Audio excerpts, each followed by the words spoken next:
Not long after returning from a week-long trip abroad, I was taken aback by an unexpected call from my mother-in-law, Jessica. With palpable excitement, she informed me that she had discovered $32,000. I was puzzled by this revelation. As a freelancer, I keep some emergency savings, but I don't typically have such a large amount of cash accessible. Furthermore, my banking card was safely in my possession, and no one else should have been able to withdraw a sum that significant without my knowledge.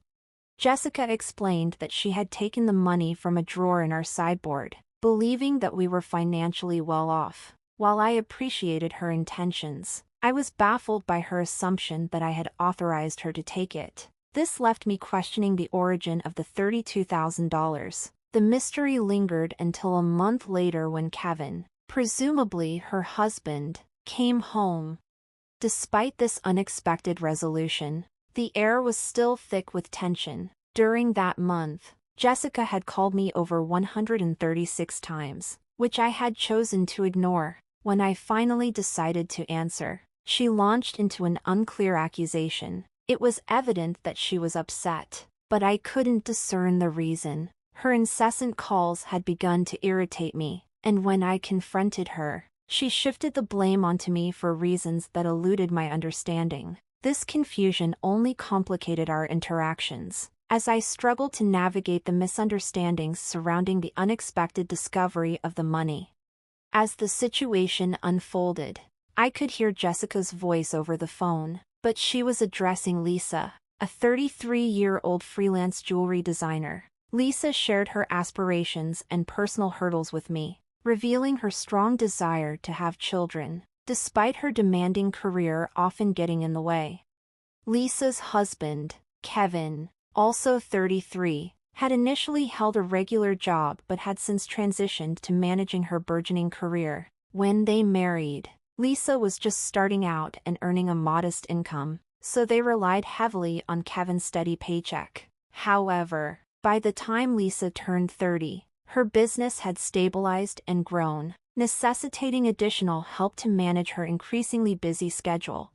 Recognizing the potential in their partnership, Kevin decided to leave his stable job and become Lisa's business partner. With his support, her business thrived, landing contracts with well-known international brands. Yet, despite their professional success, they encountered challenges, particularly from Kevin's mother, Jessica. Living alone in the family home, Jessica had a distorted view of their lifestyle, believing they lived in luxury, attending extravagant parties and dining with corporate executives regularly. While these activities were indeed part of Lisa's responsibilities as a jewelry designer, Jessica perceived them as extravagant leisure pursuits. Her misunderstandings extended to financial expectations as well. She frequently asked for money to host her social gatherings, assuming that their seemingly lavish lifestyle meant they could easily support her desires. This ongoing misconception created tension as Lisa and Kevin navigated their demanding professional lives while trying to manage Jessica's expectations and her persistent requests for financial assistance.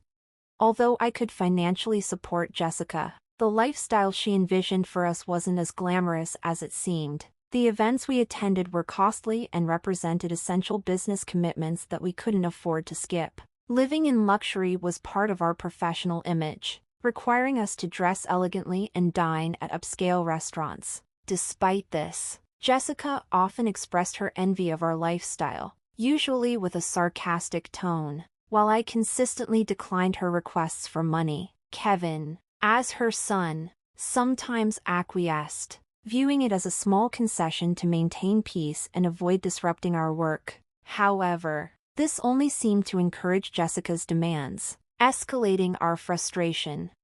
Recently, during a visit, Jessica insisted that Kevin buy her a new dress for an upcoming social event, though we suggested a more budget-friendly three-piece suit. She was adamant about acquiring a lavish dress that matched the occasion's perceived grandeur. In her eyes, the right attire was essential, and she even demanded a matching handbag, expecting us to cover that expense as well.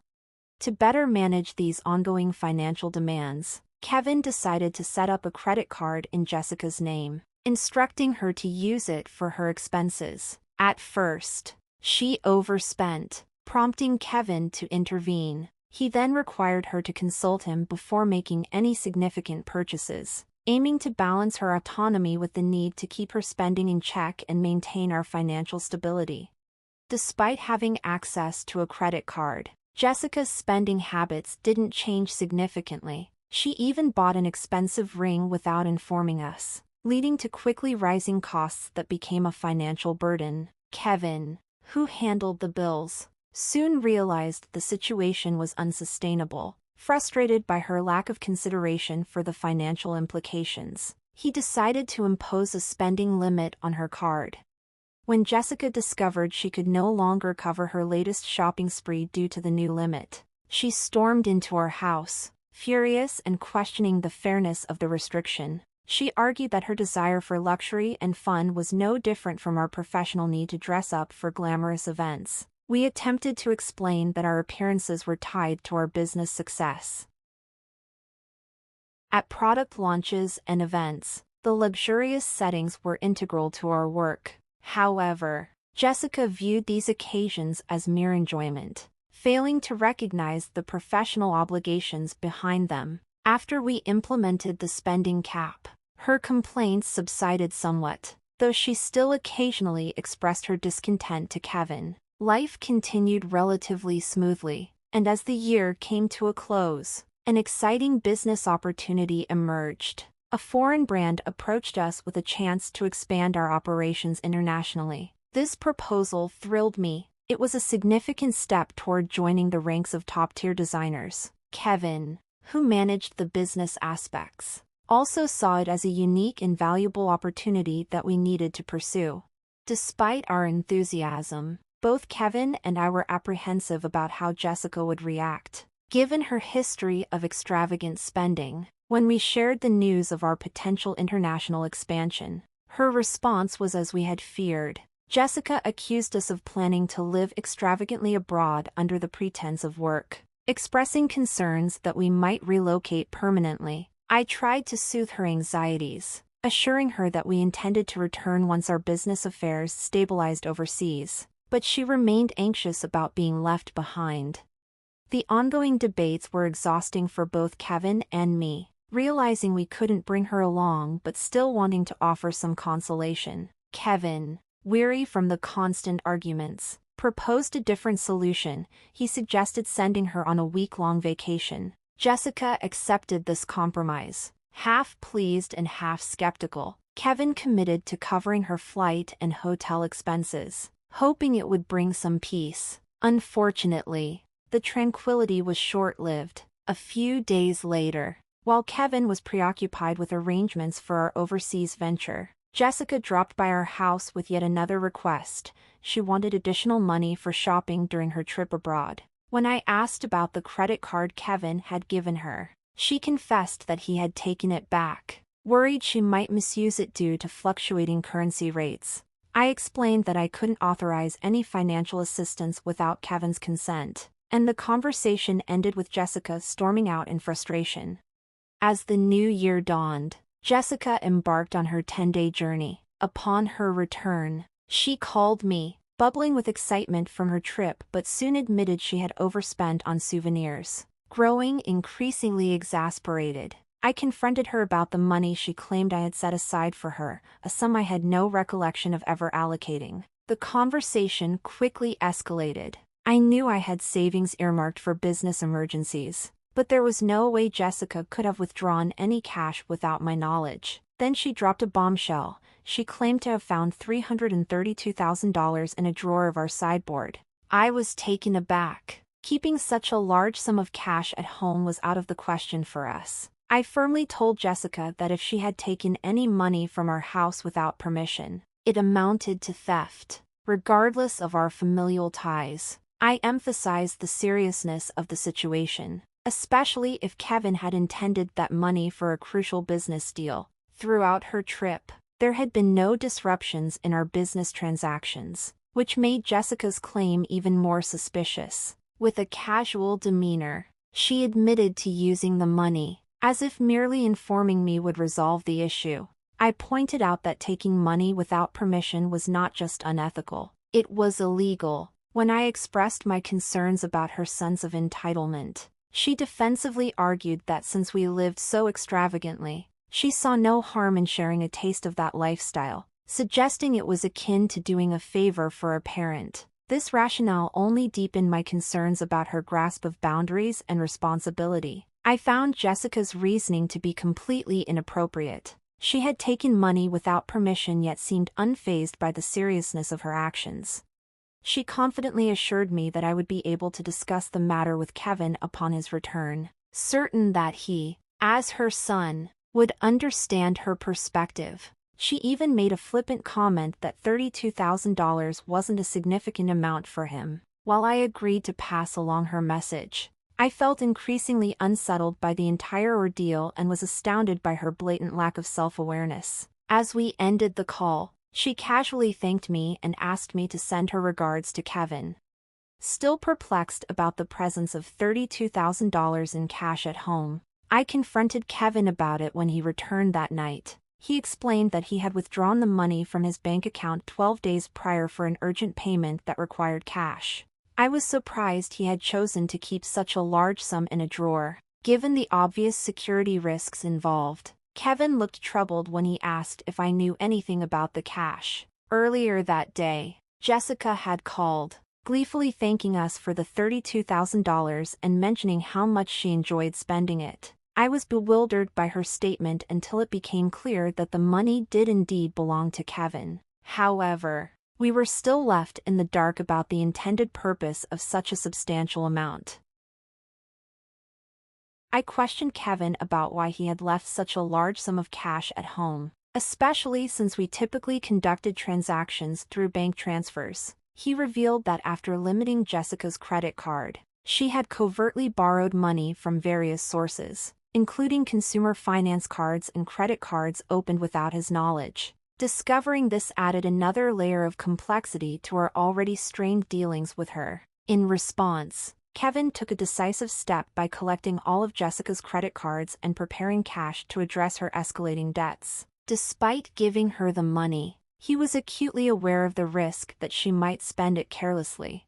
While this approach clarified some aspects of the situation, the reasons behind Jessica's actions remained puzzling. I preferred to handle her debt repayment directly through bank transfers, believing it would be more straightforward and traceable. However, Kevin opted to maintain fewer records in our accounts, wanting to preserve trust with our business partners and keep our bookkeeping simple. Thus, he chose to withdraw cash and handle the payments personally. Supporting Jessica's overseas trip was essentially a parting gesture, acknowledging that once we moved abroad, we wouldn't be as available to her as before. As time went on, Jessica began to call me incessantly, sometimes reaching up to 136 calls a day. Kevin had advised me not to engage with her relentless attempts to contact us, but her persistence was concerning. One day, her voice, tinged with desperation, broke through as she apologized for the barrage of calls during our hectic moving preparations. She revealed that she was facing daily payment demands and that Kevin was not responding to her. Desperate, she turned to me as her last resort for help. I was taken aback that Kevin would take such a drastic measure against his mother, especially if he had indeed set aside money to clear her debts. Had he used it as intended, perhaps Jessica would not have been overwhelmed by collection efforts from finance companies and lenders. Instead, she was bombarded with collection letters and calls, seemingly powerless to resolve her financial woes. This situation painted a distressing picture, highlighting the complexities and strains within our family dynamics and financial management. The entire ordeal felt like something out of a drama series, and when Jessica called pleading for help, claiming it was a son's duty to assist his mother, I couldn't help but feel the weight of her distress.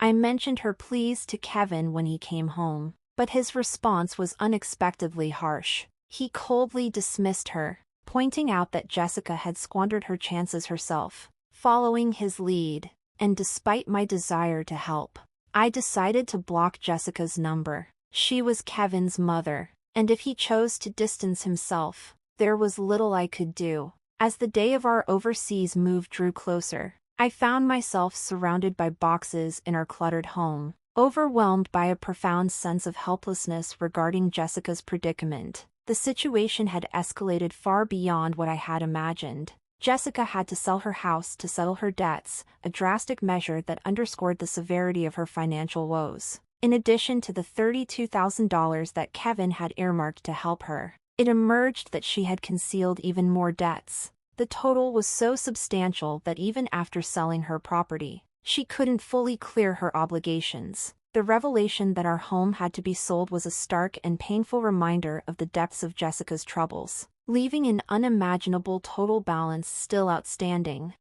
This drastic solution highlighted the harsh realities of financial mismanagement and its devastating consequences on personal and family life. Kevin, although saddened, recognized that there was little we could do about the loss of his childhood home. The emotional weight of losing a place filled with memories due to his mother's actions undoubtedly brought a profound sense of loss. Now, Jessica was living in a modest apartment, struggling to manage her remaining debts with a part-time job. At her age, finding work was challenging, and while I felt a twinge of sympathy for her, the reality was that her financial mismanagement had led to this situation. It was a stark reminder that even in later years, taking responsibility for one's actions is crucial.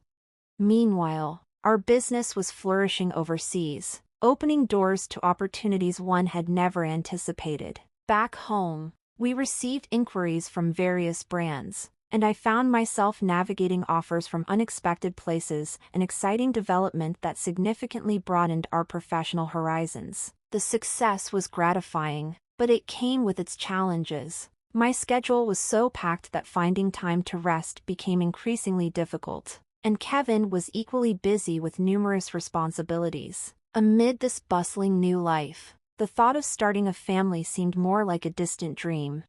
As I gazed out at the foreign cityscape from my window, I reflected on the stark contrast between our thriving new environment and the difficulties back home. This juxtaposition underscored the complexities of life, where professional success often coexists with personal challenges and tough familial decisions.